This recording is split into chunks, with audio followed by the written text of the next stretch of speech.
Angélico estamos transmitiendo en vivo la charla que vamos a compartir desde aquí con la Asociación de Directores de Museos de la República Argentina con el arquitecto Guillermo García. Así que colegamos las dos reuniones en este vivo. Y estaba compenetrado en realizar cómo era la investigación. Entonces tomamos la decisión, la comisión, de crear este premio Horacio Molina Pico a la investigación. Y cada vez que se entregue el premio va a ser un poco estar presente, que Horacio va a estar presente con nosotros y bueno, y fomentar, acompañar, formar a todos aquellos que estén interesados en esta gran labor que es la investigación. Según palabras de una persona que yo aprecio mucho, la doctora Colette Dufresne-Tassé, de la Universidad de Montreal de Canadá, sin la investigación es imposible realizar cualquier actividad, porque siempre tenemos que saber en qué terreno nos encontramos, de qué manera, cómo actuar, en cualquier aspecto. La investigación es la base para tomar cualquier decisión. Si no conocemos en el campo o en el lugar, en la situación, no podemos ni presentar un proyecto ni realizar ninguna actividad. Este homenaje es para todos los investigadores, para Horacio especialmente, que queremos recordarlo y estamos todos deseosos de, tienen tiempo hasta el mes de octubre de empezar a recibir los trabajos. Y de todas maneras, ¿no es cierto, Walter? Vamos a seguir insistiendo sin ninguna duda. Bueno, los dejo con Walter. Una oración, Margarita. Me permití invitar a Lucio Olivier, que es restaurador de obra de arte, que me parece que también maneja un grupo de gente a nivel museo que me parece un aporte importante también para nosotros. Bienvenidos todos, bienvenidos todos a participar. Y este rato, porque también pensábamos que era una contribución de ADIMRA, 1 hora y media, 2 horas, a reflexionar sobre este tema y posiblemente vayan surgiendo otros temas para seguir reflexionando cada uno desde su casa, desde su lugar, y bueno, es a través de la formación, la educación que se sale adelante. Así que gracias, Guillermo, de nuevo por tu gran generosidad de estar presente, y bueno, Walter, todo tuyo. Gracias, Margarita, y principalmente hay que agradecer a Guillermo García, que es una personalidad en el mundo de la investigación y en el mundo del patrimonio y de la cultura. Simplemente para contarles algunas cosas. Guillermo García es arquitecto que ha trabajado en las últimas décadas muchísimo en el tema de la preservación del patrimonio.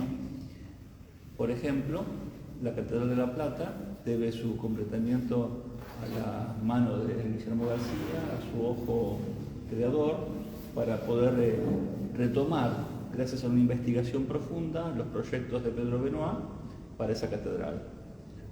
Lo último, lo más reciente, la Confitería El Molino. Un edificio que estaba diezmado, destruido, que también se tuvo que investigar hasta el mínimo detalle para poder restaurarlo y ser el baluarte que han logrado recuperar hoy para la comunidad de la Argentina. Pero Guillermo también es un educador, y como educador universitario, como docente, también ha formado grupos de investigadores y actualmente es director, es secretario de investigación, como sería el cargo más jerárquico mayor relativo a la investigación dentro de la Universidad Católica de La Plata. Y ese cargo lo tiene desde hace un tiempo por su jerarquía, por su trayectoria, y ha realmente jerarquizado el área, permitiendo que las diferentes unidades académicas tengan investigaciones adecuadas con un sistema propio de la Universidad Católica. Así que qué mejor que Guillermo nos cuente un poco este proceso y y nos cuente también un poco sobre él, ¿no? Porque todos lo conocemos, sabemos de su capacidad tanto técnica como de humanidad, ¿no? Porque estar al frente de todas estas actividades ha implicado un gran compromiso de él y de su familia, que también hay que destacar. Así que ese compromiso con la investigación tiene muchas bases. Así que escuchamos, Guillermo, que nos cuentes un poco de esta relación con la investigación y después iremos profundizando, detallándolo. Bueno, contarles, muchas gracias primero, Walter, amigos de ADINRA, que siempre son tan generosos, ¿no? para darnos un tiempito y charlar con ustedes. Y de alguna manera ya van pasando los años y uno tiene que decir siempre, como le digo a mis alumnos, desde dónde uno dice lo que dice, ¿no? Es decir, desde dónde uno se para enfrentar el mundo complejo en el que estamos, y en esta doble dimensión, como bien decía Walter, de investigar para la profesión y de investigar para la educación.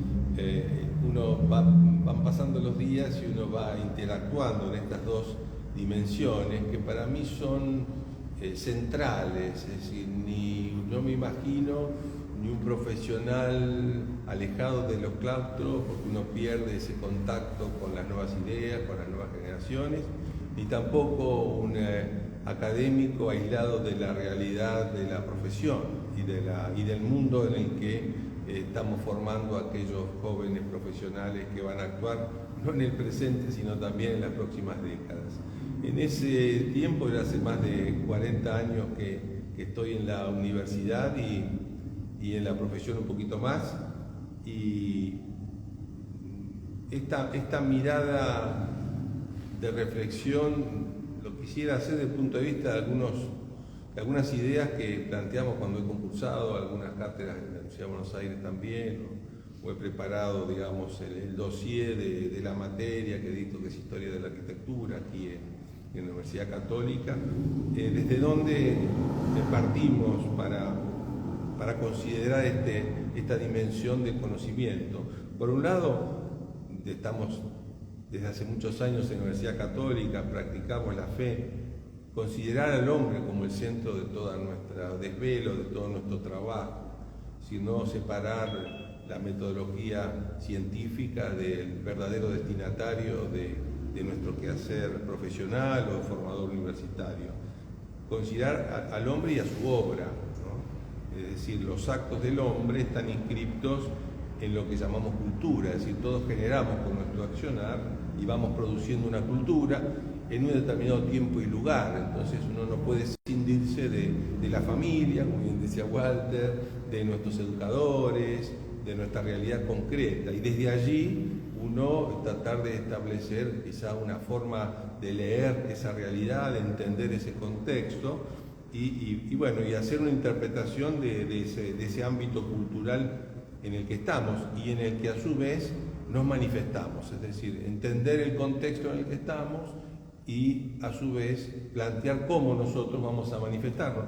Y cuando hablamos de investigación, en realidad, y esto se dio también a mis alumnos del Proyectual en la UBA en Buenos Aires, de alguna manera no pretender que en nuestra efímera y corta vida en esta tierra podamos generar algo demasiado trascendente si no aprendimos primero todos los avances, retrocesos y piedritas en el camino que hubo en nuestra especialidad, en nuestra disciplina, en el contexto histórico, es decir, pararnos sobre lo mejor de la historia para generar un pequeño paso hacia adelante. Por eso a veces cuando en la academia, en la universidad, vienen con proyectos ambiciosos de investigación, bueno, pero hay que investigar primero cuánto se sabe, cuánto se conoce de esto, y después hacer un pequeño recorte para ver qué podemos aportar a esta disciplina.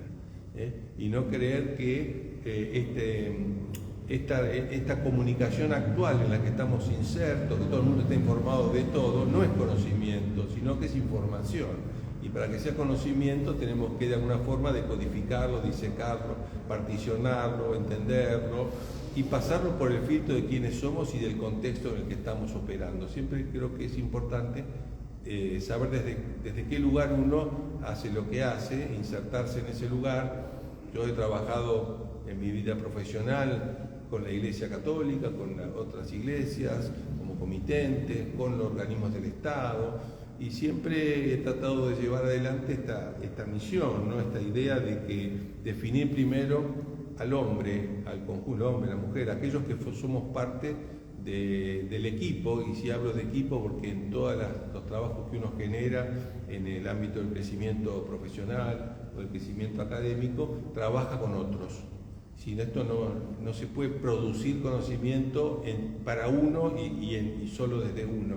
Es decir, hay que abrirse a los demás, abrirse a todo lo rico que generan todos aquellos que siempre tienen algo para decirnos, a todos aquellos que han vivido antes que nosotros, a los profesores. Uno se nutre mucho de las ideas de aquellos que lo formaron, de la experiencia de otros con quien uno siente ese contacto, ese hilo conductor que nos lleva a ir construyendo nuestra propia identidad, ¿no? En ese campo cultural, en esa cultura que es la producción del hombre y de todos los hombres, ir generando de alguna manera un contexto, leerlo según alguna mirada. Nosotros, por nuestra formación, lo leemos de una dimensión, una bidimensión, es decir, la materia y el espíritu. Nosotros, desde la Universidad Católica, imaginamos un crecimiento en el que ambientamos la fe y la razón en un mismo contexto y pensamos en la trascendencia, ¿no? En que incluso fomentando esta cultura, imaginamos que vamos a legar a las generaciones futuras, acá sumo cultura y patrimonio, es decir, algo, si vamos a dejar una semillita, un pedacito, un conocimiento nuevo, pero tampoco pretender que somos fundacionales en nada de esto, sino que fuimos construyendo método, ¿no? Articulando en esa sensibilidad de reconocer los valores de aquellos que nos pueden aportar su conocimiento y su historia, para de allí tomar algunos atributos, organizarlos metodológicamente de alguna manera y producir algo nuevo, ¿no? Algo nuevo que puede ser un poquito más allá de lo que ya se venía trabajando. Y creemos que esa cultura se basa en la realidad y en el encuentro, es decir, en el encuentro de los valores de las distintas personas que constituyen los equipos en los que me ha gustado. Tengo varios equipos formados y en este momento estoy trabajando con distintas personas en distintos ámbitos, pero siempre tratando de ordenar esto hacia un beneficio social y comunitario, ¿no? Devolverle a la comunidad aquello que nos ha formado. Es decir, nosotros también hemos formado en la universidad pública, es decir, no hemos pagado nuestra formación, la ciudadanía ha aportado sus impuestos para que seamos arquitectos y también devolver a esa comunidad el saber y responder, y desde la Universidad Católica comprometernos con una realidad local en la que podemos mejorar la calidad de vida de la gente que vive en nuestro ámbito. Pero muy interesante lo que decís del nivel humano, ¿no? Del trato con el otro, de ver al otro, uno mismo en el otro y investigar en conjunto. Y destacando de lo que hablabas al principio de investigación, creo que a todos los que están aquí les va a interesar el hecho del recorte, ¿no? Porque a veces, vos dijiste muy bien, hay temas muy grandes, muy trascendentes, pero para una investigación hay que tomar un sector de eso para poder profundizar, porque si no nunca se llegaría a poder armarlo. ¿Cómo aconsejás hacer ese recorte? Bueno, es algo que siempre le decimos a los nobles investigadores. Nosotros siempre trabajamos con lo que llamamos semilleros de investigación, que son los jóvenes profesionales o los alumnos que están en su proceso de tesis de distintas disciplinas. En nuestra universidad tenemos 7 facultades, una cantidad enorme de carreras dentro de estas facultades y varias sedes. Entonces, de alguna manera, es decir, plantear metodológicamente hacia dónde nos está marcando la idea que estamos eligiendo para investigar y hacer un rastreo. Yo acá sigo mucho el pensamiento de un gran amigo arquitecto que trabajó muchos años en la Diputación de Barcelona y que hemos coexistido en el tiempo de los 90, del siglo pasado y hasta algunos años atrás, en generar, digamos, una idea de que para realizar un viaje, como puede ser una investigación, hay que saber preparar el equipaje. El tiempo para el viaje demanda una planificación previa y un conocimiento de todas aquellas cuestiones que voy a tener que utilizar y recursos que necesito. Hoy todo el mundo lo hace con las redes y las computadoras, pero antes era mandando una carta y recibiendo una invitación meses antes y ver cómo conseguir los pasajes y cómo articular y cómo armar el camino, cómo viajábamos. Me acuerdo recorriendo los templos europeos con unos planitos anillados como la vieja guía Filcar de Buenos Aires buscando las rutas, ¿no?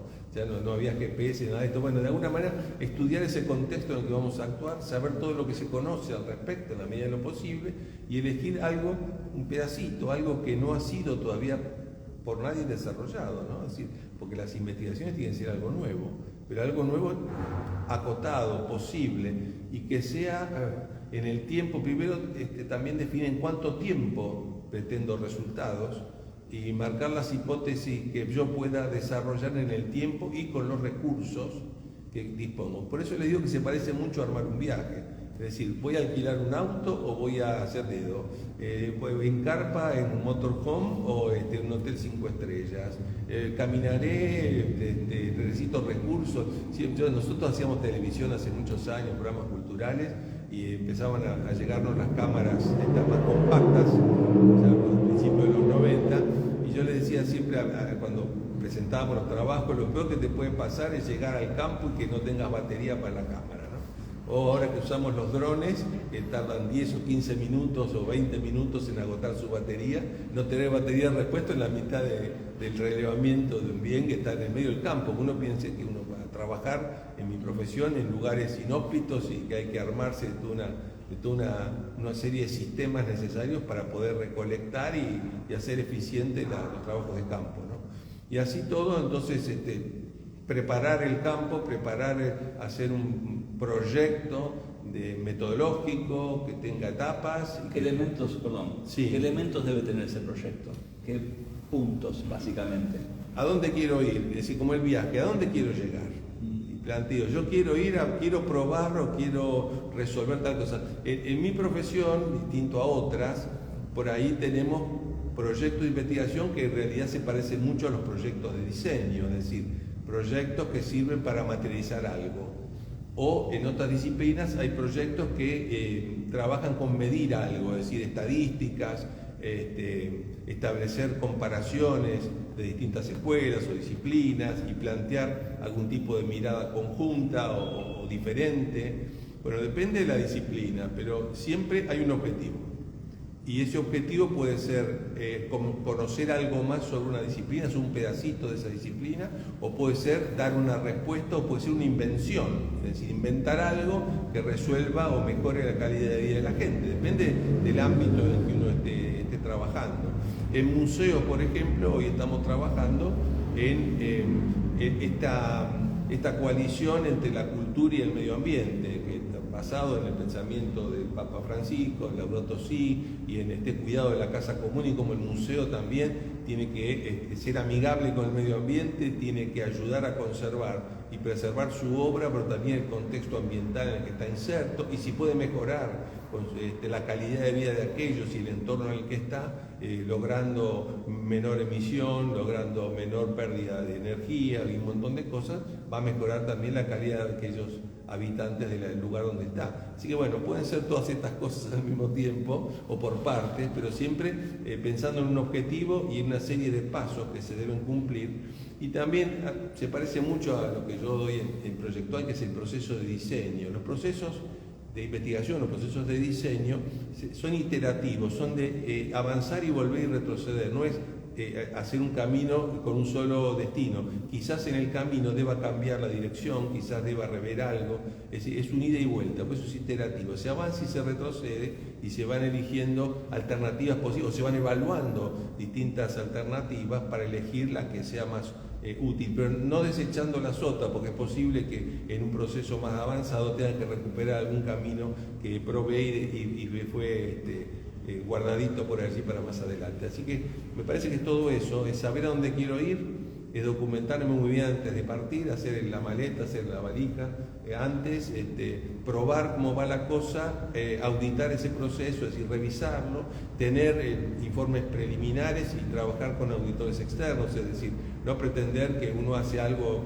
se encierra, produce algo y lo entrega, sino, digamos, generar un proceso, en ese proceso tener evaluaciones especialmente externas para que nos miren desde otro lugar, nos miren desde más lejos, con una mirada más distante y no tan metida en la realidad en la que estamos, es decir, confrontar ideas y resultados parciales con compañeros de la especialidad que también lo miran con otra óptica, ¿no? Y construir sobre ese proceso iterativo, bueno, más o menos, algo así. Es interesante porque planteas también que cuando vas, digamos, en ese viaje de la investigación, también vas viendo posibles otros viajes. Sí. Es como que una investigación también te va abriendo puertas a futuras investigaciones, y a veces ese hecho de volver atrás te hace elegir qué camino hacer, pero como bien dijiste, lo que investigué me sirve para otro camino que seguiré después. Eso es muy importante porque dentro de digamos, las investigaciones en los museos, imaginemos las posibilidades amplias que hay de investigar la colección, la historia de cada objeto, la historia de los donantes, la interacción, las muestras mismas como objeto de investigación, el edificio, como es el caso de este museo, que recién hablaba Guillermo García. Hay varias investigaciones que están analizando la estructura del edificio y su relación al cambio climático, cómo responde este cambio climático, cómo responde el patrimonio ante ese cambio climático. Son montones de caminos y cada uno permite abrir otros. Así que creo que nuestros amigos que están aquí compartiendo esta tarde están también encontrando futuras investigaciones para hacer, ¿no? Sí, sin duda. El tema también es cierto que ni debemos enamorarnos de lo propuesto inicialmente y podemos estar dispuestos a alejarnos de esa mirada inicial si encontramos un camino superador, pero tampoco distraernos en otros caminos alternativos que nos separen o nos alejen del objetivo inicial, ¿no? Ese ir guardando también otras posibilidades para profundizar más adelante, pero siempre tratando de cumplir objetivamente el plan que nos hemos trazado. Ese proceso del conocimiento, de generación del conocimiento, de vincularnos con el objeto de estudio, tiene que ser riguroso y científico. No puede ser aleatorio, no puede ser modificado fácilmente, pero sí amerita un descubrimiento, un nuevo camino o algún elemento interesante, ¿no? Que nos permita crecer un poquito más en ese planteo inicial. Pero por eso digo, siempre es navegar, pero referenciándonos con el proceso metódico que nos hemos planteado. Es decir, lo que tiene que tener la investigación académica o profesional, si queremos tener una buena acción sobre el contexto en el que estamos operando, es ser rigurosos, es ser muy profesionales y en formarnos. Hoy hay numerosas nuevas tecnologías que debemos incorporar, ni que nos absorban, ni que sean el camino alternativo, pero sí herramientas para lograr un mejor objetivo, ¿no? Lograr un objetivo científico, tecnológico. Es decir, que de alguna forma nosotros entendemos que la tecnología es como una extensión de nuestro propio cuerpo, ¿no? Ni debe ser la tecnología un fin en sí mismo, sino es una herramienta que utilizamos para lograr mejor el objetivo, ¿no? Ni distraernos ni quedarnos en las cuestiones tecnológicas abstractas y olvidarnos de ese planteo inicial que comentábamos, que estamos al servicio de la persona humana, no distraernos no estamos al servicio de la tecnología, sino que la tecnología es una herramienta que nos permite a nosotros procesar mejor los contenidos sobre los que estamos trabajando, mejorar los procesos proyectuales si estamos en un proceso de diseño y avanzar en el conocimiento, pero siempre centrándonos en la persona. La persona es el fin último y la comunidad, que es este conjunto de personas a quienes debemos brindar estos resultados, tanto sea el mundo académico o tanto sea el mundo profesional, en que brindamos una mejora de calidad de vida a aquellos que no son nuestros clientes o comitentes. Es importante también analizar quién es el destinatario de esa investigación, para quién estoy investigando, quién le va a dar utilidad, qué se va a hacer con eso, digamos, que no quede en lo teórico, que ese trabajo que lleva tanto tiempo después pueda ser absorbido y bajar a la comunidad de alguna forma. Sí, yo soy partidario de esto. Se da en muchos ámbitos científicos que se producen investigaciones y se invierte mucho tiempo y dinero, recursos en investigaciones que quedan guardadas en un cajón. Pero lo más importante del resultado de la investigación es compartirlo compartirlos porque ese granito de arena que producimos en nuestro equipo de investigadores, seguramente compartirlo de revistas científicas, repositorios digitales, etcétera, presentarse en congresos. Nosotros vamos muchos a congresos de la especialidad, a estas reuniones, es decir, contar de alguna manera en lo que uno está, no esconder los resultados, porque seguramente otro equipo, otra gente, otras realidades se sientan motivados o utilicen nuestro escaloncito para subir un escaloncito más y compartir también sus resultados e ir construyendo entre todos resultados que mejoren la calidad de vida tanto nuestra como hoy estamos en un ámbito absolutamente globalizado, con lo cual recuerdo especialmente en los tiempos de pandemia la conexión con estos sistemas de Zoom y todos estos elementos. Estuvimos haciendo muchas cosas con gente en Europa, Estados Unidos, estábamos perfectamente vinculados y eso en el ámbito sanitario permitió desarrollos y facilidades para enfrentar la pandemia, donde la ciencia y la tecnología y la investigación aplicada fueron determinantes para salir de ese tema, ¿no? Con lo cual creo que es un buen ejemplo de cómo esta colaboración a nivel global y no esconder los resultados que vamos consiguiendo, sino compartirlos con el resto, con la comunidad, tanto local como internacional, me parece que es central. Nosotros estamos abocados a esa internacionalización de los resultados de nuestra investigación, incluso para contarles que ahora durante el mes de octubre vamos a recibir aquí en la Universidad Católica a 3 profesores que ya van a interactuar con 3 equipos de investigación de la universidad, un profesor de México, uno de Colombia y otro de Bolivia, que están ya haciendo trabajos conjuntos con investigadores de distintas disciplinas de nuestra universidad. Esta apertura ya es de alguna manera una herramienta para globalizar el conocimiento y trabajar juntos para mejorar el mundo en el que estamos, la casa común. Es importantísimo esto que hablabas de la publicación, el compartir, del mostrar al resto del mundo lo que se está haciendo, no solamente para exhibirlo, sino para que el otro también sepa lo que está haciendo uno y uno ver lo que están haciendo los otros y de esa forma construir otras nuevas investigaciones, generar nuevas posibilidades. Por eso la revista de investigación y la publicación es tan importante, los libros indudablemente, pero la revista que tiene la posibilidad de llegar a mucha gente. Y contanos un poco también eso, como es el tema de los abstracts y de las pequeñas publicaciones, porque a veces no son publicaciones muy largas, muy extensas, sino son breves, pero muy acotadas a un tema. Bueno, por ahí voy a ampliar un poco la respuesta porque me permite a mí hacer alguna reflexión respecto a la diferencia que existe entre los resultados globales de un proyecto de investigación y los abstracts o las publicaciones en revistas científicas o en libros, que no es exactamente la misma redacción del informe final de la investigación o de informes parciales. Es decir, vuelvo a decir, uno debe extractar. Bueno, vamos a hacer un paréntesis.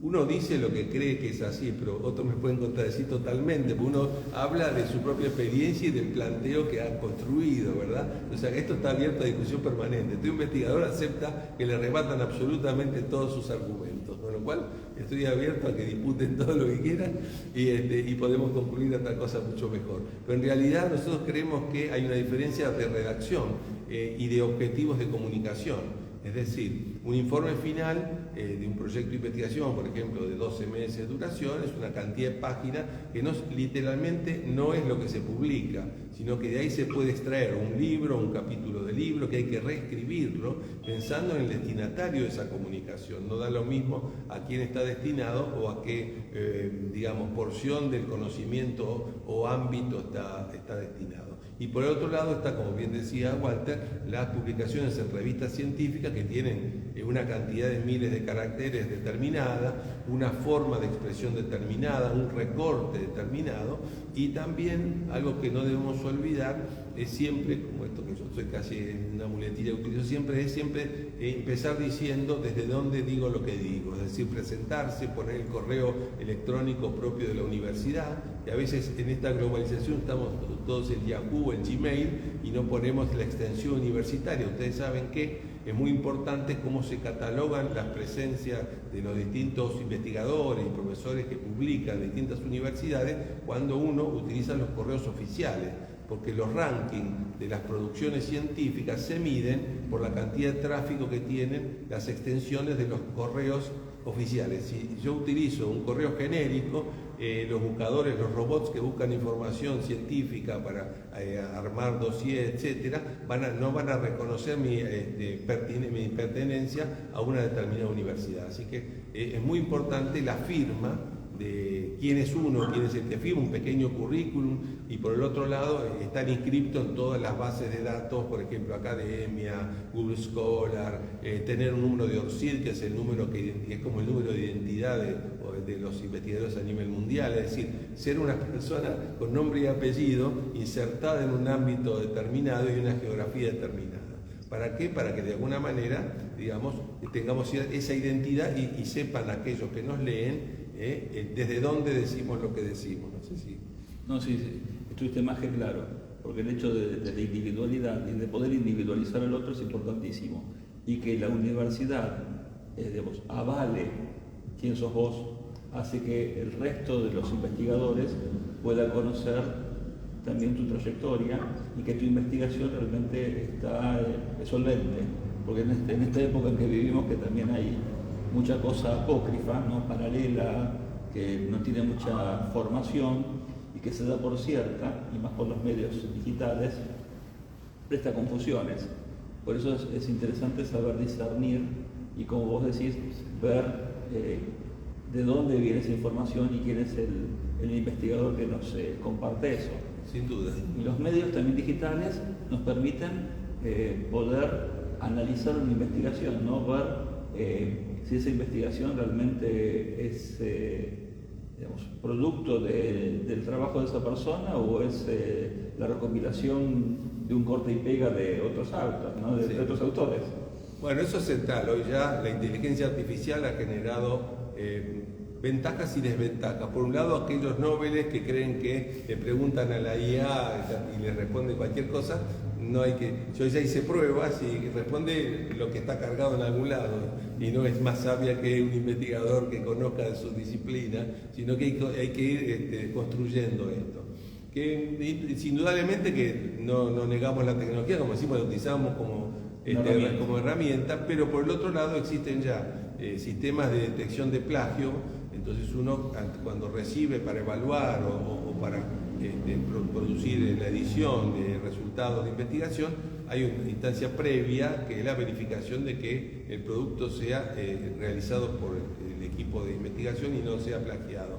Esto es muy sintético, se pasa por un sistema que rastrea y da todas las posibles similitudes o copias. Pero digamos, no toma las citas, porque obviamente si vos estás haciendo una investigación tenés que tener autores que te avalan lo que vos estás diciendo. Por supuesto, no, las citas te las toma y si está correctamente citado no pasa nada, pero detectan si hay problemas de plagio que no haya citado. Claro. Eso, es decir, se debe pasar por este escáner y después se debe hacer una interpretación de los resultados. Eso es importantísimo porque también debemos cuidar la autoría de quien hizo un trabajo de investigación, le llevó años de su vida, recursos, generó algo nuevo y después otra persona con un poco más de publicidad puede hacer. Otra cosa es cuando alguien toma un tema, lo nombra y sigue investigando. Eso es totalmente coherente. Pero el problema es cuando no lo hace. Y se da mucho eso, se ha dado mucho. Ahora es como que por suerte pareciera que la gente formada sabe dónde abrevar y dónde... La ética indudablemente es parte de todo esto, ¿no? Bueno, sin duda. Bueno, la ética en nuestra formación cristiana es fundamental, ¿no? Es decir, creo que uno en esta profesión, cualquiera sea, en la que estamos nosotros o cualquiera de ustedes, naturalmente uno cree que hace lo mejor posible o trabaja para mejorar. No podemos partir de un plagio para pretender mejorar algo, ya estaríamos incumpliendo una norma ética y penada por derecho de autor. Así que de alguna manera esto ya es como un arranque que tiene que ver con aquel investigador que tenga una formación recta y que realmente utilice la tecnología como una herramienta y sepa también identificar las ideas ajenas y citarlas correctamente cuando las desarrolla, las incorpora a ese proceso. Hay que ser respetuoso de los avances de aquellos que nos precedieron, citarlos correctamente y luego desarrollar nuestra propia interpretación y aportar ese granito de arena adicional. Lo que vos recién decías también con el COVID, ¿no? Con el COVID-19, cómo fue tan importante, fue atroz para la humanidad, ¿no? Pero también generó lazos entre investigadores del mundo entero que compartieron sus investigaciones para que pudiéramos ser más rápido de eso. Cuán importante es esto, ¿no? de la integración de la comunidad científica y del conocimiento de lo que está haciendo el otro para poder trabajar en conjunto, respetándose, cada uno su individualidad, su trabajo, pero en conjunto lograr avances más rápidos. Y les cuento una anécdota, una experiencia propia. Nosotros en plena pandemia, como antes dijo, yo estoy trabajando desde hace más de una década como asesor de patrimonio del Congreso de la Nación. Hicimos todo el trabajo con un equipo, ¿no? Soy asesor nomás de un equipo, y hemos formado a gente tanto en diputados como en el Senado de la Nación, y a partir del 2 de julio del 18 nos hicimos cargo con este equipo del edificio del Molino. Estábamos en plena pandemia, esos 6 meses que estábamos encerraditos, y no perdíamos oportunidad de imaginar cómo reabrir, ¿no? Y ahí tomamos contacto con la gente de la Casa Padró en Barcelona. Hicimos una visita simultánea en Facebook en el que del equipo de la Casa Padró y nosotros al mismo tiempo mostrábamos el estado en el que estábamos trabajando. Ellos estaban más avanzados que nosotros y ahí aprendimos con ellos alguna serie de técnicas vinculadas al reinicio de las visitas al edificio luego de la pandemia, y que nos sirvió a nosotros como faro de alguna manera para proyectar los nuevos ascensores del edificio, los sistemas sanitarios nuevos. Así que hoy el edificio del Molino tiene los primeros ascensores que hicieron en Buenos Aires con un sistema de filtrado de aire y de botoneras que no tocas el botón, sino que con acercar la palma ya toman los pisos, y tiene una renovación de aire con plasma y otros ejemplos de cómo se puede limpiar el ámbito interno de los ascensores rápidamente y permite un uso del edificio mucho más seguro. Y eran temas que ellos habían implementado y nosotros buscamos quién lo podía hacer aquí y lo pudimos desarrollar aquí. Y fuimos en la primera obra en la Ciudad de Buenos Aires que consiguió el permiso con un plan. Convocamos a un experto en seguridad y higiene que nos desarrolló un plan de trabajo a través de las llamadas burbujas, que era que un montón de gente que teníamos ya contratada pero que estaba en sus casas volvía a trabajar, pero en burbujas que no se tocaban, no se coincidían unas con otros.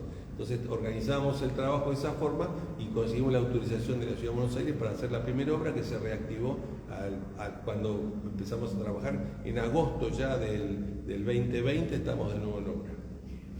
Eso es importantísimo, ver cómo entonces el producto de la investigación no queda en el papel, en la teoría, sino realmente lograron la interacción y la acción en el espacio real. Exacto.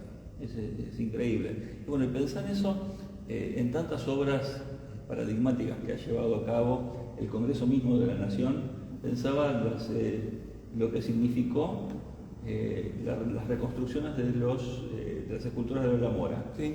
Eso también estuvo a tu cargo. Pensar entonces eso, el tema de la tecnología, la investigación de las esculturas que estaban allí, y cómo fuiste hilando todo eso para lograr tener nuevamente las esculturas en su sitio. Bueno, es un proceso, ahí trabajamos mucho.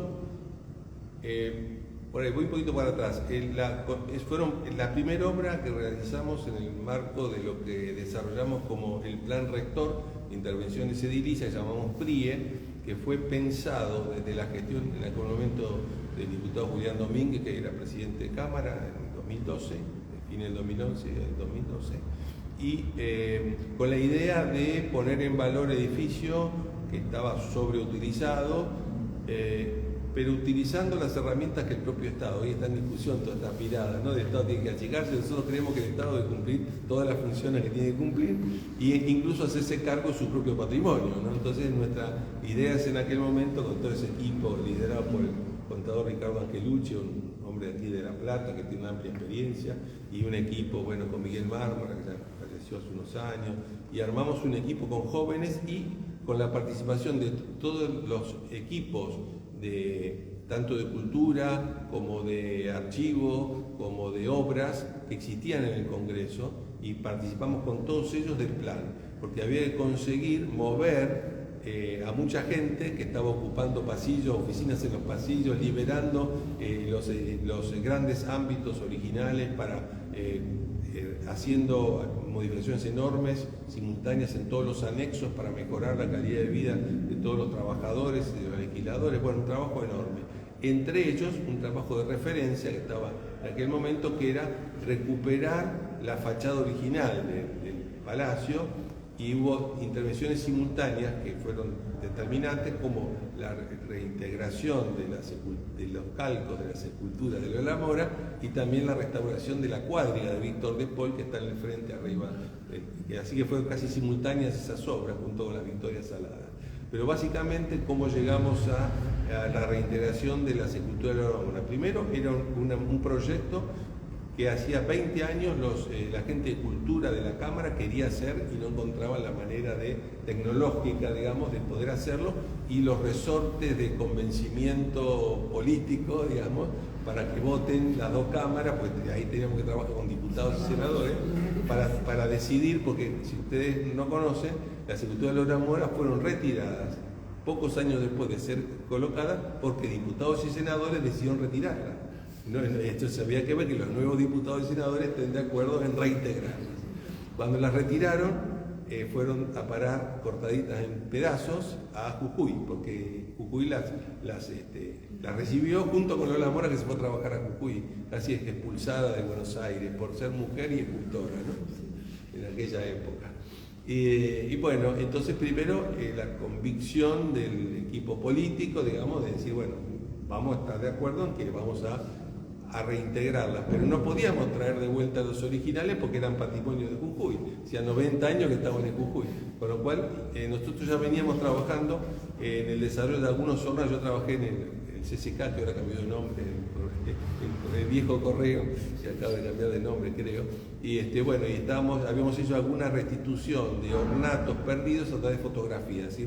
Utilizando diseño de malla y hacer tridimensionales bidimensión de las fotografías históricas, muchas de ellas del CEDIAP, que es este organismo de la arquitectura pública que guarda cantidad de fotos y planos, etcétera, el organismo del Estado, que tiene toda la documentación de los edificios públicos desde su origen, y ahí había buenas fotos también de Lola Mora. Como lo habíamos probado ya en la restitución de algunos ornatos del viejo correo, sabíamos que podíamos contar con una técnica que es un modelado en malla, que yo también lo había verificado cómo funcionaba cuando estuve invitado por la gente de Sagrada Familia en Barcelona, allá por el 2011, tiempo antes, en el que vi cómo estaban trabajando con programación de modelado en malla, que bueno, es extenso desarrollarlo. Cuando yo les pregunto a ellos con qué programa con qué CAD trabajan, el sistema de diseño que usamos los diseñadores, me dicen, no, usamos un programa con el que se diseñan los autos de Fórmula 1 y las cápsulas espaciales. Ah, bueno, le digo, nosotros todavía no lo tenemos. Y había que inventar algo en el que pudiéramos recuperar, digamos, las esculturas. Entonces, entre las fotos del CDA, el relevamiento de las improntas de lo que había quedado como basamento, donde estaban implantados, porque se habían perdido hasta las dos bases de los dos conjuntos escultóricos, y un viaje que hicimos a Jujuy a relevar los originales, estaban bastante deteriorados, y ahí decidimos aplicar una nueva técnica que ya veníamos perfeccionando, que es un relevamiento 3D por unas cámaras especiales que conseguimos la primera empresa que las había traído de la Argentina en ese momento, estoy hablando hace más de una década. Hoy ya es bastante más común, se había utilizado los italianos, la gente de la Sapienza la estaba usando en Roma en ese momento, y lo habíamos conocido algunos de ellos en algunos de los congresos en que habíamos participado. Entonces una empresa que hacía relevamiento fotogramétrico en Buenos Aires, para todo el país, tenía los aparatos y decidimos adecuarlos a un relevamiento cultural, digamos, de esculturas. Entonces había que no tocarla las esculturas porque los jujeños no querían que nos acerquemos demasiado, así que tuvimos que armar unos andamios perimetrales de acuerdo con el gobierno de Jujuy. En ese momento la senadora Fellner, que era hermana del gobernador en ese momento, nos alentó mucho y fue una impulsora del Senado de la obra, y bueno, conseguimos que un director de arquitectura de la provincia nos hiciera la asistencia técnica en Jujuy, y una empresa local nos montó los andamios alrededor de las esculturas para ir posicionando una cámara de relevamiento 3D que fuera capturando, disparando láser por puntos, todo el contexto de cada una de las esculturas. Eso fue limpiado después, no había todavía en la Argentina forma de manipular semejante, se llama nube de puntos eso. Entonces hubo que mandarlo contratamos nosotros por licitación pública a una empresa especializada que podía responder a todo este proceso, y esta empresa contrató a la empresa Runco, que es la que hizo el relevamiento de las cámaras, contrató a una empresa de Estados Unidos que limpió, sacó todas las impurezas, una empresa local que se llama Fabrinco, que fue subcontratada para tomar las esculturas virtuales, ya limpiarlas, dividirlas en taseles desmoldables para poder moldear y colar las esculturas en símil mármol para lograr, digamos, la réplica de las que estaban en Jujuy.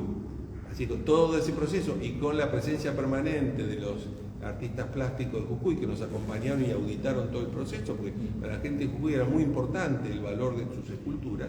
E incluso hoy esas esculturas hay un proyecto de César Pelli para hacer un museo que las va a albergar a los originales, y nosotros les enviamos un juego de calcos iguales, pero partidos en pedacitos, como están las jujeñas, a Jujuy, para que, si es necesario, las coloquen en el lugar donde están ahora y puedan guarecer los originales. Así que fue todo un proceso enorme. Tengo videos del montaje, por ejemplo. Hubo que reforzar las estructuras, estaban corroídas las estructuras donde calzan las esculturas, buscar las piedras originales, buscar la cantera para conseguir las piedras de revestimiento del basamento, para hacerlo exactamente igual que las fotos teníamos del CEDIAP, y luego ir montando las esculturas que vuelven a tener el conjunto como fue originalmente, distinto a como están en Jujuy, que están partidas cada escultura en 3.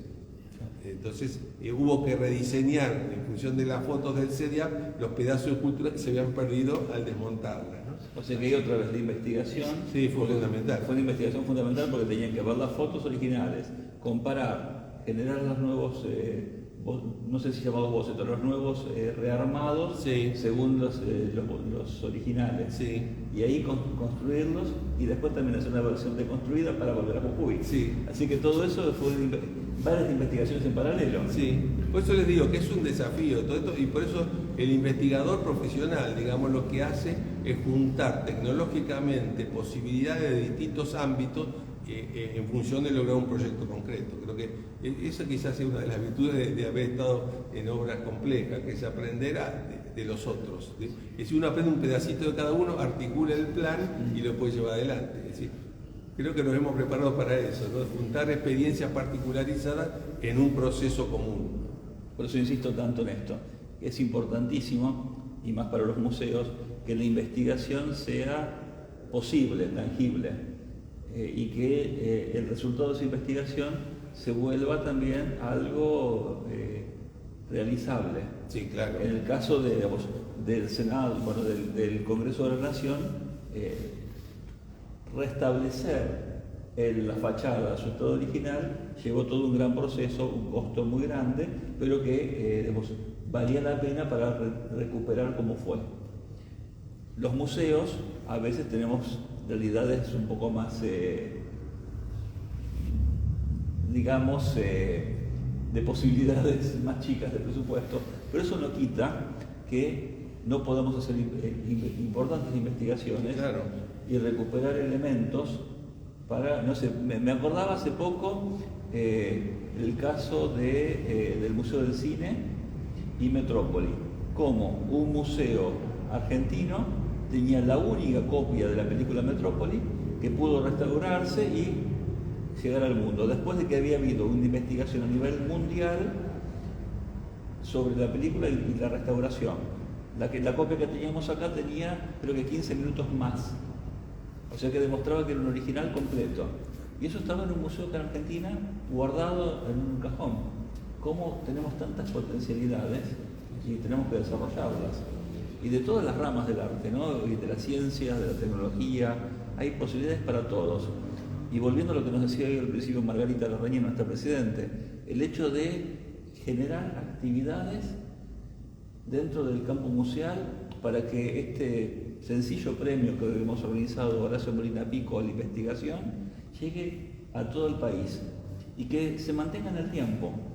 Eso es tan importante porque la investigación no es hoy, sino es hoy para mañana y para pasado y para el futuro, y que ese futuro genere otros futuros, ¿no? Y eso es tan importante lo que vos estás diciendo, toda la fundamentación, todo el trabajo previo, todo esto está, digamos, acompañando a la investigación. Así que felicitarte por todo este trabajo, agradecerte, y si te parece abrimos a los presentes que quieran hacer alguna consulta. Sí, con mucho gusto, sí. Y después cerrás con lo que vos quieras. Pero quieran, pensemos en los presentes, si hay alguno que quiere consultar algo. Entre los presentes aquí en la sala también, indudablemente, pero la idea es esta. A veces las preguntas llevan un tiempo, ¿no? ¿Sí? Nema levantó la mano, sí. Bueno, encantada de conocerla. A mí me tocó una investigación, es lo que les quería comentar, que me llevó 2 años para poder hacer la gran exposición, Los valores de Don Lisandro, en honor a Lisandro de la Torre. Y realmente la investigación es un camino que nos lleva y no sabemos dónde vamos a terminar, porque de un pueblo me fui a otro y después el recorrido del tren que hacía Lisandro de la Torre, pueblo por pueblo, y cada pueblo tenía algo para ofrecer. Por eso la muestra es tan grande, porque todos fueron donando cosas que tenían relacionadas a Lisandro de la Torre, porque la mayoría de los santafesinos son del partido que él fundó. Realmente esa experiencia de tanto tiempo y de guardarla y después poderla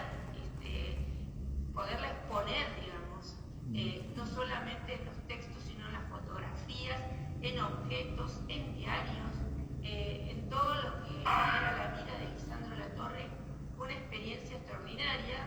Por él mismo recibí diploma de honor del Senado de la Nación. Pero yo creo que el investigador, cuando se pone a decir, bueno, yo quiero investigar de esto, y empezamos, y realmente tenemos que ponerle un tope, porque si no seguiríamos, porque nos lleva continuamente a cosas nuevas y maravillosas, porque la investigación es algo tan enriquecedor para todos, para los que hacemos exposiciones, para los que nos gustan los museos. Realmente es para mí una satisfacción, y le agradezco al profesor que ha aportado toda su experiencia para que nosotros, los de museos, podamos conocer un poco más. Y muchas gracias, profesor. Gracias, Zulema. No sé si hay algún otro comentario o consulta. Martín Diegues. Martín. Hablaste de ese programa posterior al AutoCAD. ¿Ya llegó algo de eso? Tenemos nada, ¿no? No tenemos nada. No, ellos tienen, en realidad tienen un asesor neozelandés que desarrolló digamos, la aplicación de los programas a su propia arquitectura. Si uno va hoy, desde hace unos años, a Sagrada Familia, uno entra al museo y hay una vitrina, y detrás de esos vidrios está todo el laboratorio donde ellos trabajan, y tienen todo un sistema de impresoras 3D que hacen, tomando, digamos, han desarrollado toda la técnica de interpretar las formas de la generatriz geométrica que utilizaba Gaudí, reinterpretaron toda la generatriz geométrica y pueden trazar, digamos, los modelos virtuales que luego los ensayan imprimiéndolos en pequeña escala, ven que van calzando todos los pedacitos en una escala muy chiquita, pasan a una escala mayor, y si uno va al museo encuentra trozos de arquitectura en escala 1 en 20, y luego lo hacen en escala 1 en 1, y lo labran con unos sistemas de control numérico computarizado que acá se usa muy poquito. Nosotros hemos hecho algún trabajo en el Congreso haciendo las réplicas de las bancas, que nos faltaban algunas bancas históricas, y la hemos replicado en madera con un sistema igual de origen italiano. Pero básicamente es eso, un robotito que va labrando la piedra y va generando el modelo igual con el mismo sistema con el que labraron la impresora 3D, y después se materializa en el lugar. Por eso van tan rápido, están esperando que en el 2026 poder culminar la obra. Claro, con sana envidia los odio a todos. Por otro lado, una rotita. Hablaste sobre con los moldes los llenaban con símil mármol. Sí. Que es una pasta resinosa con polvo de mármol. Es polvo de mármol con material. No, trabajamos con. A ver, el original de Lola Mora es de mármol labrado in situ. Nosotros procesamos, hicimos los moldes en un producto elástico que se labraba también en forma de CNC con estos sistemas, como se hacen, digamos, algunos elementos de diseño industrial, por ejemplo, y ahí se tenía la posibilidad de desmoldarse sin romperse, porque había que hacer dos juegos, uno para Jujuy y otro para acá. Entonces, y después se empezaba tradicionalmente, como los inmigrantes italianos hacían los moldes símil piedra, pero en lugar de símil piedra con grano grueso, símil mármol, que es polvo de mármol con cementos especiales, cementos aditivos, vinílicos, por ejemplo, que evitan la contracción por fragüe, y la incorporación de unas fibras tipo teflón que hacen de armadura superficial para que no aparezcan microfisuras en la superficie. Entonces va cargando por capas y finalmente se le coloca la estructura metálica interior, como si fuera una columna de hormigón diagonal que va siguiendo la morfología interna de la pieza, porque por otro lado esas piezas tenían que alzarse, colgarse y ponerse en el lugar, y no podés agarrarla de la cabeza y quedarte con el cuerpo por un lado y la cabeza por otro.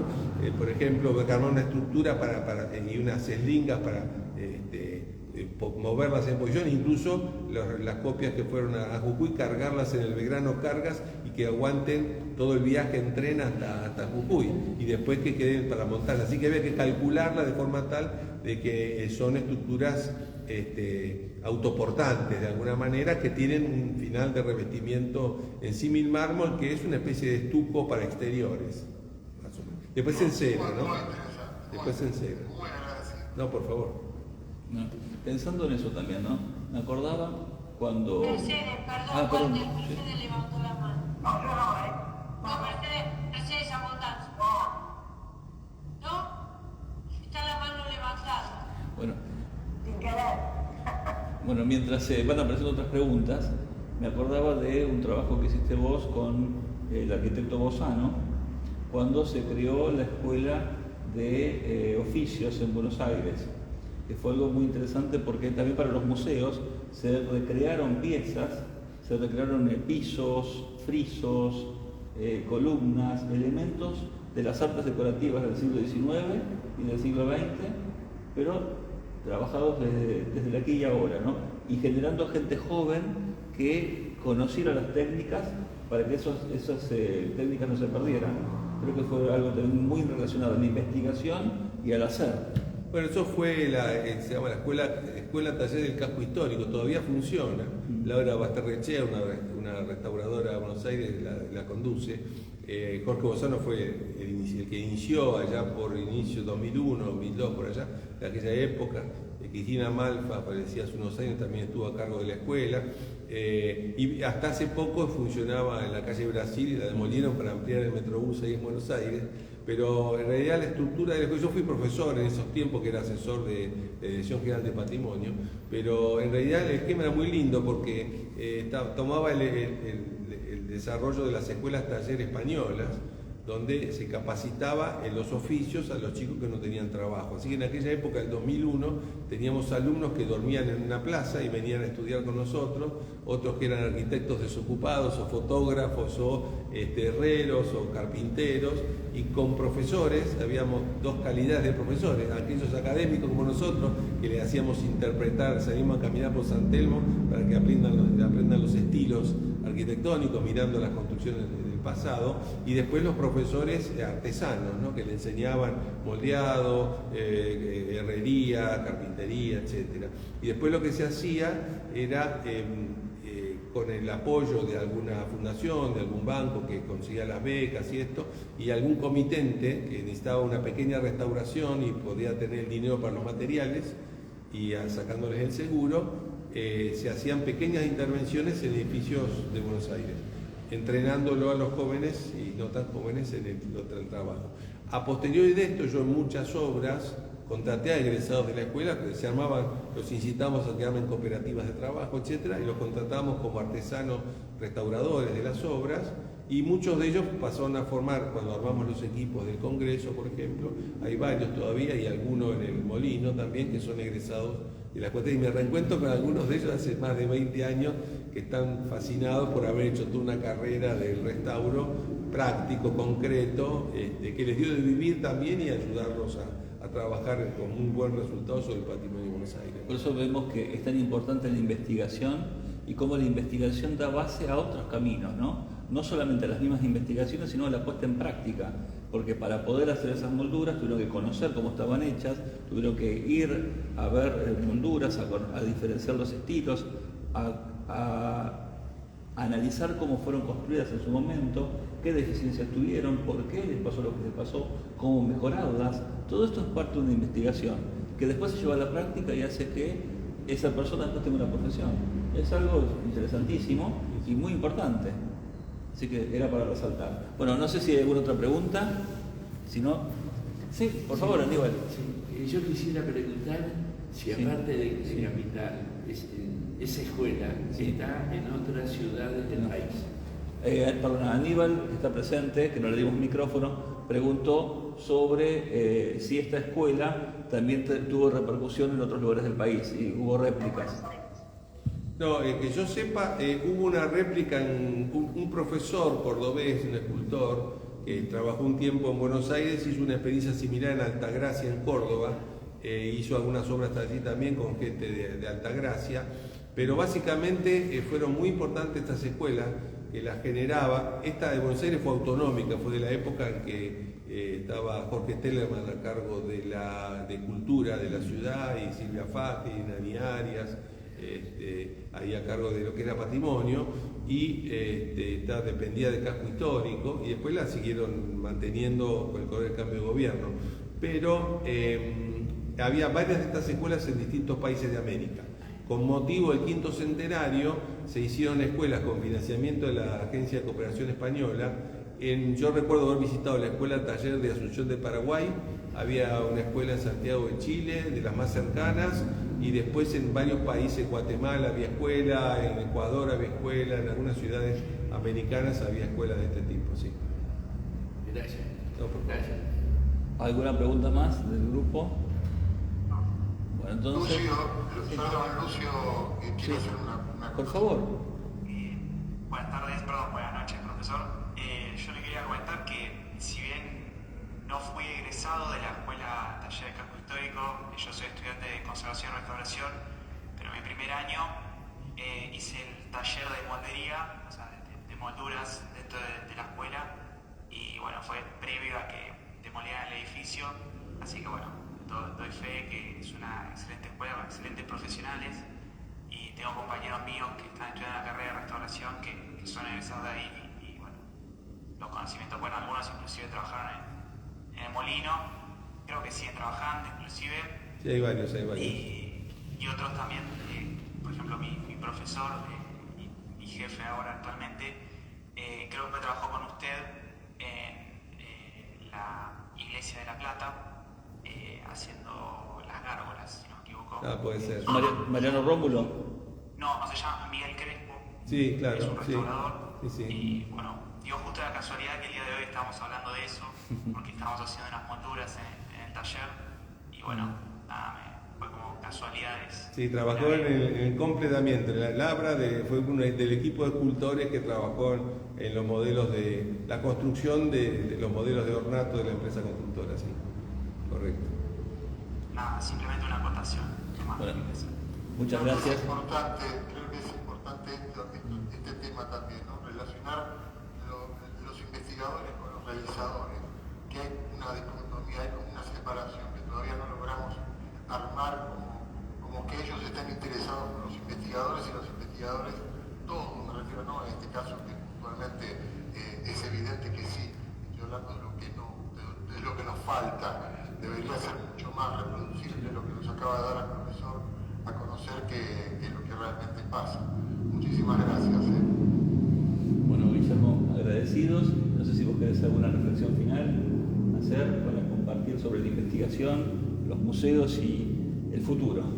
Y el futuro es lo que siempre nos mueve, ¿no? Es legar algo mejor para las generaciones futuras.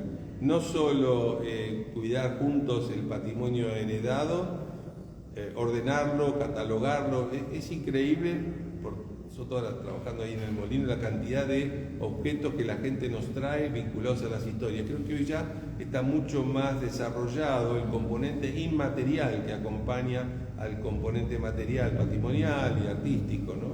Y una cantidad de historias que se pueden contar con los objetos.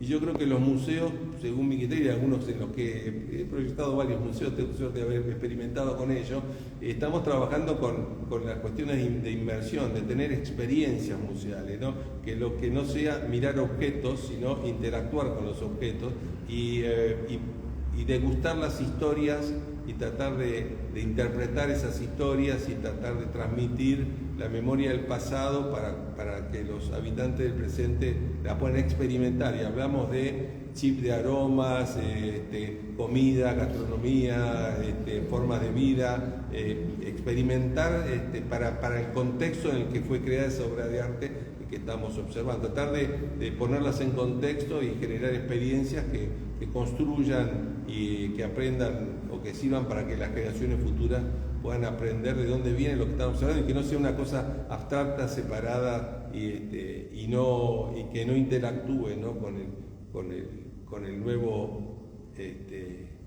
la nueva persona que la está mirando, ¿no?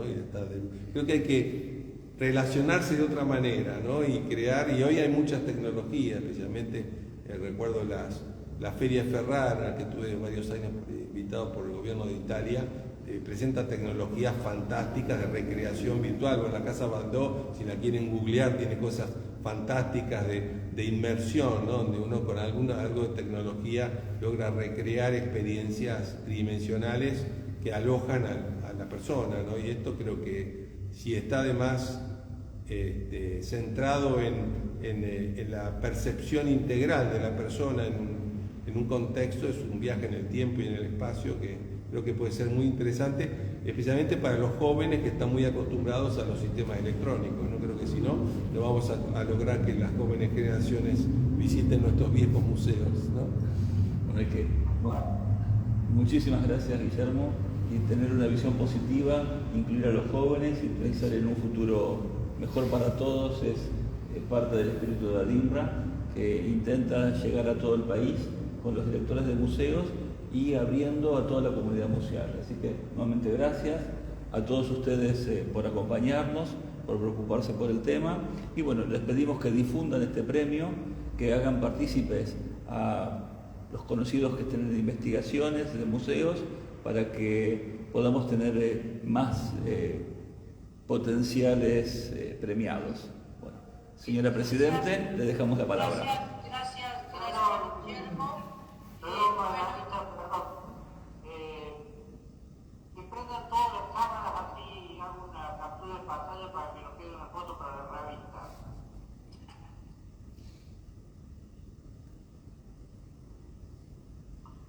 Bueno, ya está. Aurora, agrandar la foto, Aurora, por favor.